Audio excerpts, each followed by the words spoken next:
frugal people make money choices. Welcome, I'm Lana, and today we are discussing what do frugal people do to save money.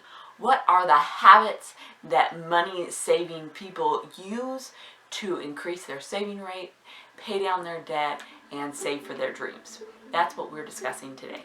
On this channel, I talk simplifying money at home, so sometimes we are talking about how I put my receipts into my budget, and sometimes we're talking about the essentials that you need when you have a new baby. If that is content that you need in your life, please come and be a part of it by subscribing to my channel. Little disclaimer here before we get started, I don't use these strategies every single day, so give yourself lots of grace. These strategies can make a huge difference in your life and how much money you can save and invest, but it's not like it's going to happen 100% of the time in every circumstance. That's just not what humans are like. So let's get started. So our first category is checking. We are checking on things to see if we can save money, basically. First, we are checking prices. We're checking prices on cheese, we're checking prices on meat, we're checking prices on the things that we buy to see if there's some way to get them for cheaper or if they're really on sale or not. This doesn't just apply to food, even though food is something we buy all the time, but even big ticket items. I'm checking with local stores. Is it cheaper to buy our countertops from a local store? Is it cheaper to buy it from a big box store? Checking those big prices on big ticket items also. Next, we are checking if we already have it. Some of the money that we've definitely wasted is buying things we already have. I didn't check if we had dishwasher soap, and then we go and buy another one, and then we have a ton, and we did not need to spend that money. We could have invested it, but we spent it instead because I didn't check if we already had that item first. Next, I am checking, could I buy it on Marketplace? Could I buy it on Craigslist? Could I get it used somehow from somebody local and save money that way?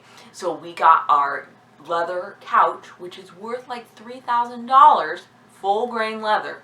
I got it for 40 bucks on Facebook Marketplace because someone really wanted to get rid of it really fast. And I have a whole video about how to buy things on Facebook Marketplace, so check that out if you're interested in that. But I am looking for ways to buy things used before I am buying them brand new and seeing if the savings is worth it.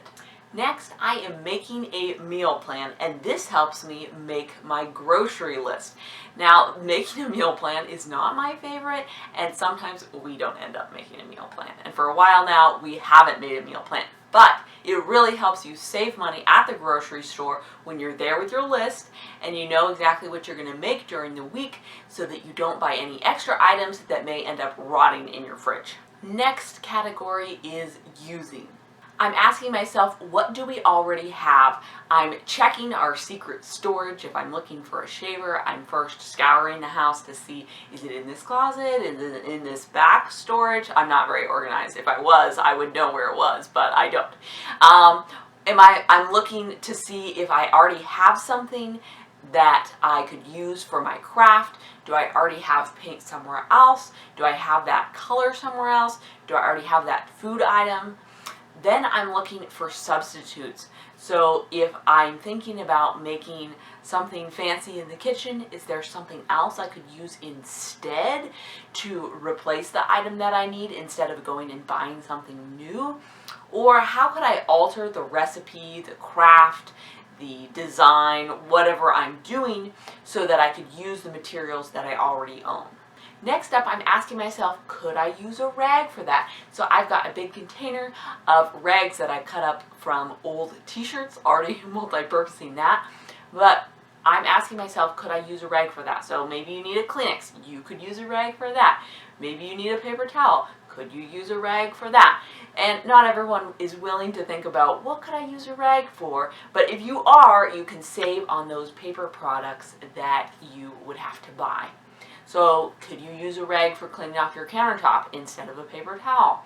So using that renewable resource that you already have that you can just throw in the washing machine for whatever that is. And sometimes this totally doesn't work.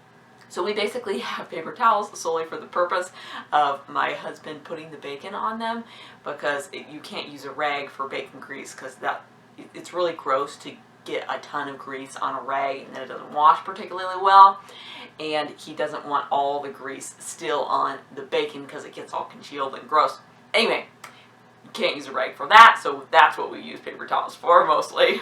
Look for free fun, like going to parks, riding your bike at a park, playing frisbee at a park. Kids can play on the cool swing sets and stuff, so you don't even have to buy your own, and meet new people. Going to the library is free, even though I'm so scared of those book binds that I often just end up buying books, for better or for worse. Also, look for free camping sites so you can go on vacation basically close to free. I have a video about how to go on cheap vacations. Check that out if you're interested.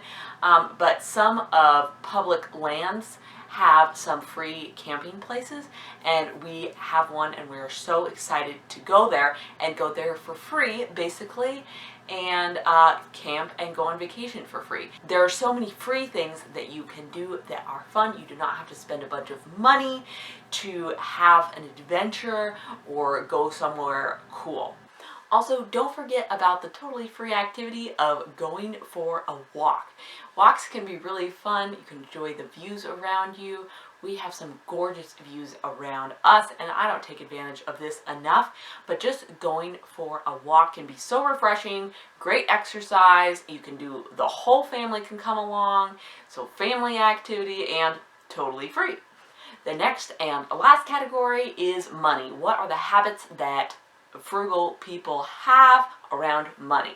So first off, let's get this one out of the way. It's kind of a dirty word in some people's households, and that is that frugal people budget.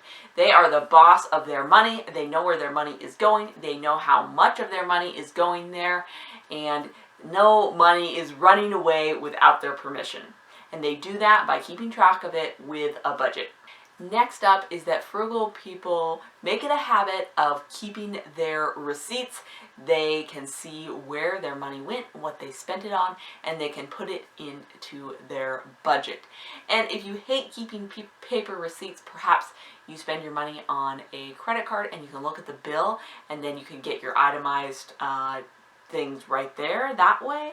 That might work for you if you just hate receipts. We do keep our receipts. We do not have a brilliant system, but we put the undealt with receipts on the side of the fridge, and then when we're done with them, we throw them in the basket of doom, which lives on top of our fridge. So it's not a highfalutin system of how to deal with receipts.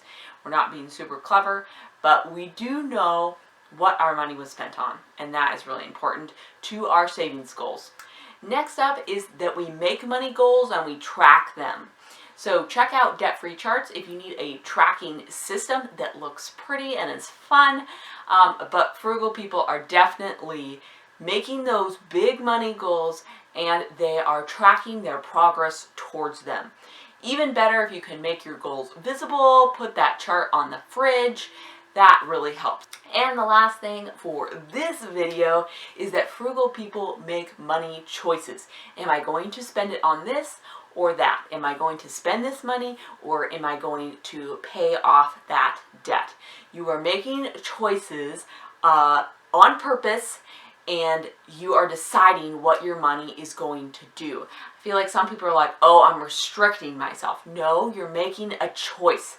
You're making a choice that I'm not going to buy those 5 books today because I want to put that extra $100 towards my student loan debt. I want to put that extra $100 towards that vacation I'm saving for, or the down payment on my house. So you're making a choice, and you are still the boss, and you're not restricting yourself. You are deciding what you want your future and your financial future to look like with your choices. I hope this video gave you a few ideas of things that you could do with your money and with your habits to help you save a little bit more. Please leave me a comment. Let me know, what are your frugal tips for me? What do you do as a habit that helps you save money? Please like this video so YouTube knows it's a good one, and don't forget to subscribe so that you see my future uploads. Thank you so much for watching. I really do appreciate and notice that, and I hope to see you in the next one. Bye for now.